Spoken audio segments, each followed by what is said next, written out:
Vamos dar prosseguimento à nossa disciplina Psicopatologia 1, Transtornos Mentais e de Comportamento. Agora vamos ver a esquizofrenia propriamente dita. Transtornos esquizofrênicos se caracterizam por distorções de pensamentos e da percepção, afetos inapropriados ou embotados, mas normalmente os esquizofrênicos mantêm a consciência clara e a capacidade intelectual. O problema é que a pessoa não consegue integrar os seus vários papéis. Os sintomas mais comuns são eco de pensamento, dá a impressão que o pensamento está sendo repetitivo, a imposição ou roubo de pensamento, ou a pessoa sente que tem pensamentos que foram colocados na sua cabeça, ou pensamentos que foram roubados da sua cabeça. Ideias delirantes de controle, de influência ou de passividade, então a pessoa se sente sob o controle de alguém. Percepção delirante, sua capacidade de julgamento perde todo o bom senso. Vozes alucinatórias que comentam ou discutem com o paciente na terceira pessoa. A pessoa sente o tempo todo que tem alguém dentro da cabeça dela falando com ela e ela conversa com esse alguém. E pensamentos e sintomas negativos. Em geral, a pessoa torna-se extremamente pessimista, tanto no pensamento como nas emoções.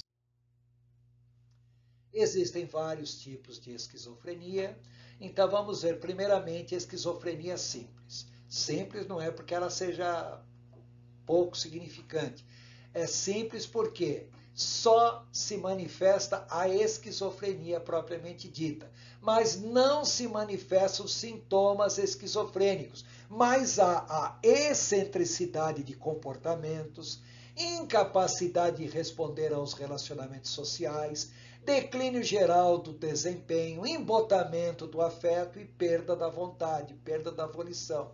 Porém, a pessoa poderá não ter delírios, alucinações e assim por diante.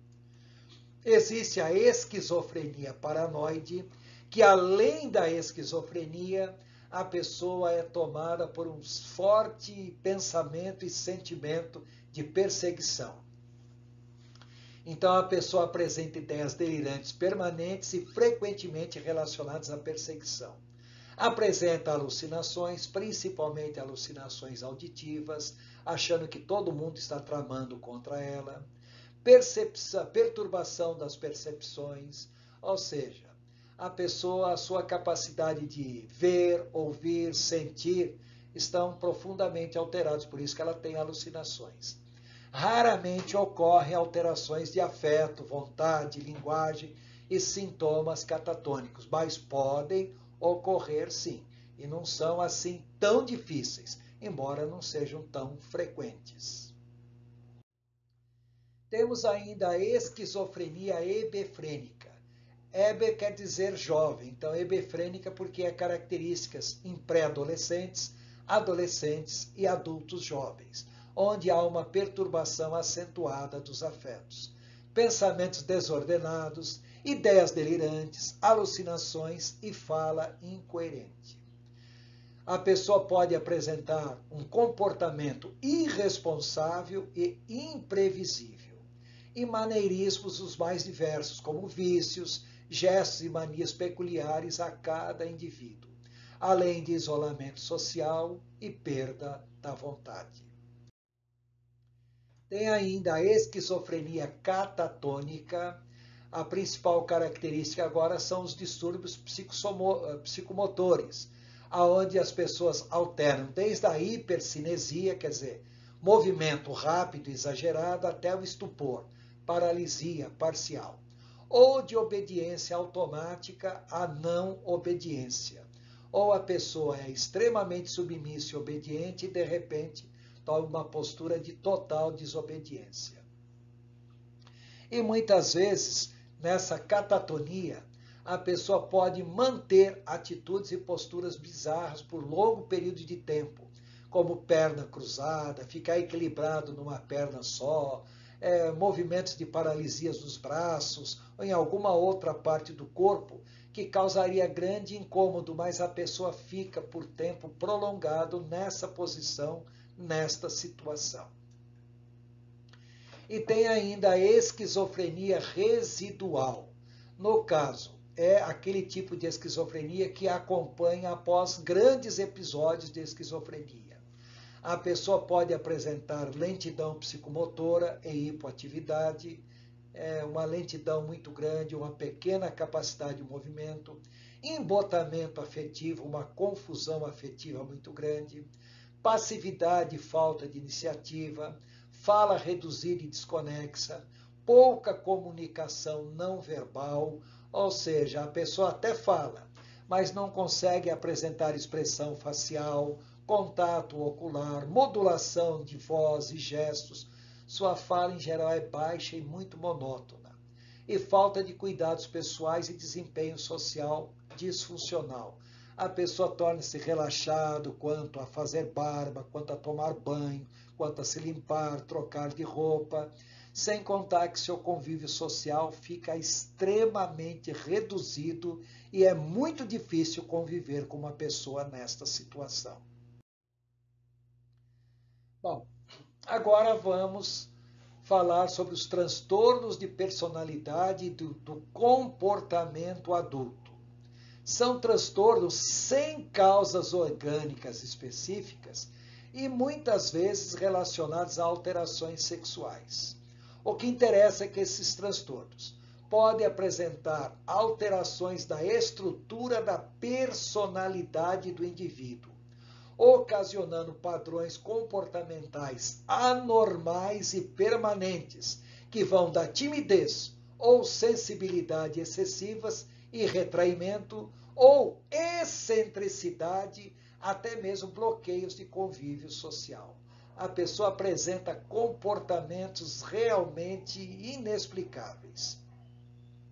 Esses tipos de transtornos podem ter origem genética ou decorrente de lesões do sistema nervoso central, não genéticas, por exemplo, um acidente que a pessoa venha sofrer, um trauma, mas os fatores socioculturais e psicológicos são os desencadeadores ou originadores mais frequentes de tais transtornos.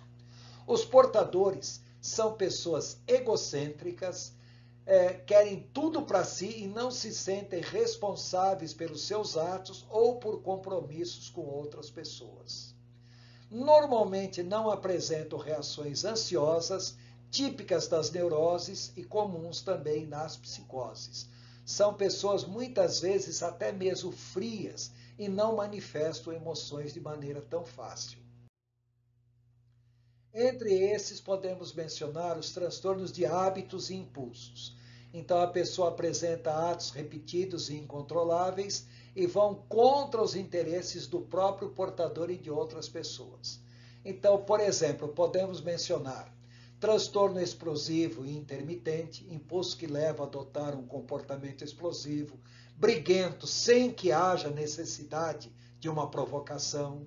O jogo patológico, o jogo compulsivo, são episódios repetidos e frequentes de jogos que dominam a vida da pessoa. A pessoa não tem controle sobre isso e acaba muitas vezes perdendo tudo que tem. Roubo patológico, a cleptomania, é a impossibilidade de resistir ao impulso de roubar objetos e objetos sem significado nenhum, sem valor material nenhum. A piromania, piros em grego quer dizer fogo. É a mania que a pessoa tem de pôr fogo em objetos e bens sem motivo aparente, associado a preocupações persistentes com relação a fogo ou incêndio. Essa pessoa vive dominada, sente fascínio pelo fogo e, quando menos percebe, está às vezes até se queimando sem necessidade nenhuma.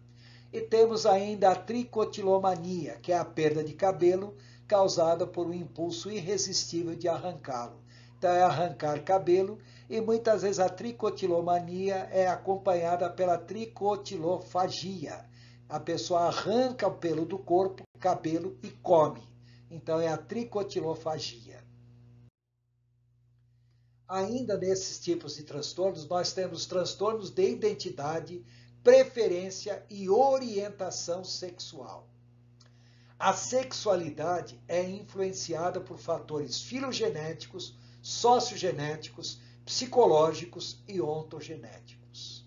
O comportamento sexual dessa pessoa passa a ser anormal, patológico, quando também pode se tornar destrutivo para o próprio indivíduo e para outras pessoas com as quais convive. Tá? E também pode ser associado esses comportamentos a pós-crises de ansiedade, medo, culpa, compulsão, aberração e assim por diante. A pessoa tem alterações na estrutura da personalidade, ocasionando padrões comportamentais anormais e permanentes relacionados aos comportamentos sexuais, como a pessoa se masturbar em público, a pessoa ejacular em público, a pessoa ficar passando a mão nos outros sem que tenha tido motivo para isso. São transtornos também relacionados a fatores socioculturais e psicológicos. São pessoas egocêntricas, estabelecem suas próprias leis de vida e não se sentem responsáveis pelos seus atos e por compromissos com outras pessoas. São pessoas extremamente irresponsáveis. Entre esses, nós temos os transtornos de identidade de gênero sexual. Há uma identificação forte e persistente com o sexo oposto. Há o desconforto persistente com o próprio sexo no papel que ocupa como gênero sexual. Então, a pessoa pode apresentar transtorno de personalidade e de identidade sexual. Apresenta intenso sofrimento com relação a pertencer a um dado sexo, junto com o desejo de ser do outro sexo. Quer dizer, a pessoa não se identifica com o seu próprio sexo, se identifica sempre com o sexo oposto. O transexualismo é o desejo de se submeter a uma intervenção cirúrgica ou a um tratamento hormonal a fim de tornar seu corpo conforme o sexo desejado. Ainda há o travestismo bivalente ou transexual.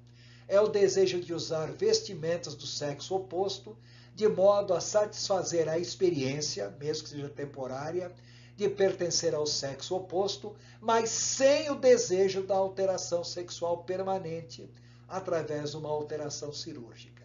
Se veste como do sexo oposto, mas não gostaria de passar por uma cirurgia realmente de mudança de sexo.